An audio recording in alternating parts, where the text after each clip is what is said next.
थे।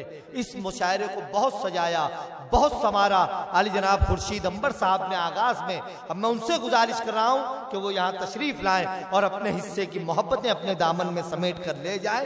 जोरदार तालियों से आप इस्तकबाल फरमाएं अपनी गजल पेश करने के लिए आली जनाब मोहतरम खुर्शीद अंबर साहब, जिन्होंने इस मुशायरे के आगाज में बहुत मेहनत करके इस मुशायरे को तराशा, समारा, सजाया। उनसे मैं गुजारिश कर रहा हूं कि वो अपने कलाम से नवाजें। मोहतरम हजरात, आज मैं अपनी शायरी नहीं बल्कि आपकी शायरी आप तक पहुंचा रहा हूं जी और 4 मिसरे से आगाज कर रहा हूं। काफी दिनों से, यानी इन्हीं दिनों में एक अलग अलग मकामात पर ये मॉब लिंचिंग के वाकयात पेश आए। उनके तनाजुर में 4 मिसरे मुलाजा फरमाए जनाब साहब से याद चाहते हुए। जी इरशाद। फिरकों में जात पात में बटना नहीं कबूल, फिरकों में जात पात में, फिरकों में जात पात में बटना नहीं कबूल, अब हक के रास्ते से पलटना नहीं कबूल। जालिम को ये बता दें चलो होके मुत्तहिद, गर्दन झुका के अब हमें कटना नहीं कबूल। क्या बात है, वाह। फिरकों में जात पात में बटना नहीं कबूल, अब हक के रास्ते से पलटना नहीं कबूल।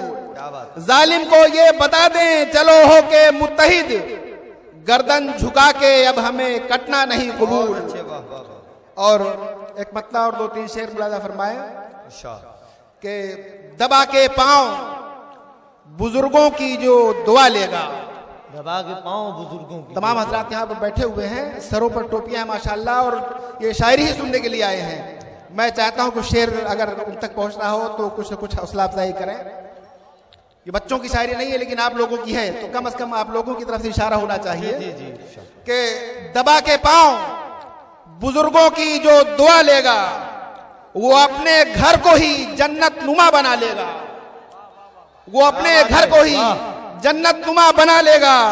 और रहे ख्याल कि इज्जत न हाथ से जाए, रहे ख्याल कि इज्जत न हाथ से जाए, ये मालो जर तो किसी वक्त फिर कमा लेगा। क्या बात है, वाह वाह। ये मालो जर तो किसी वक्त फिर कमा लेगा। बहुत अच्छे। और एक शेर मक्ता बल्कि कह लीजिए कि किसी बखील से करना ना दोस्ती अंबर। क्या बात है, वाह। किसी बखील से करना ना दोस्ती अंबर, वो गुड़ के भाव तुम्हें जाके बेच डालेगा। वाह भाई वाह, बहुत बहुत मुबारकबाद।